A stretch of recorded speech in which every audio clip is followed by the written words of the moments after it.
which is, why do we need the existence of a Supreme Court when you know more than the Supreme Court? I'll answer that question, right?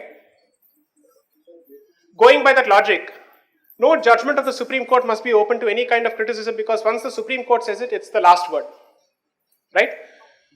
Or for that matter, any court, any constitutional court, the moment it takes a position on an issue of public interest, you must respect that particular judgment and you must keep your mouth shut and no criticism is warranted. Let me make my point.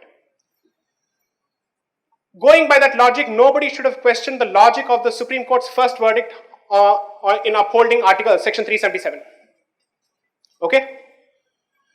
That particular verdict was reviewed, revisited, reconsidered significantly because of public pressure, because the public decided that the Supreme Court is at loggerheads with both logic and with the times. That's point number one. Point number two,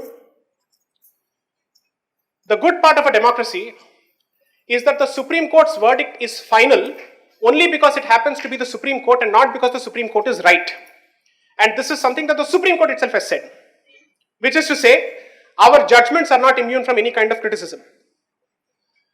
Now, since the people who are presiding over the benches of the Supreme Court are also human beings, the assumption that goes with it is that since they are human beings, they are also prone to mistakes and errors. So when you challenge the verdict of the Supreme Court, you're not challenging an individual, you're basically challenging the person who is holding that office to say that your own interpretation is inconsistent with both logic as well as with the Constitution. Here's the funny part. I'll give you a simple example. This is something that anybody can pull out and read.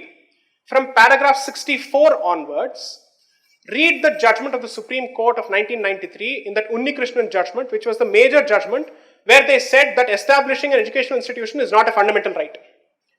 From paragraph 64 onwards, the more you read, you'll ask yourself, did they actually say this?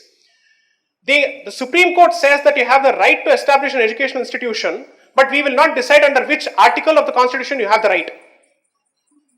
This is the Constitutional Court, the Supreme Constitutional Court of the country saying that I will not answer the question as to which is the provision I trace your rights to. Okay?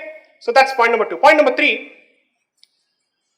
I confidently criticize the Supreme Court in front of the Supreme Court during the arguments before the Supreme Court, which I don't have a problem with at all, because that is a right that I have as a lawyer and I have as an individual as well. So there's no problem with that. So therefore, if your argument is, do you know better than the Supreme Court? I might, who knows? It's a question of logic.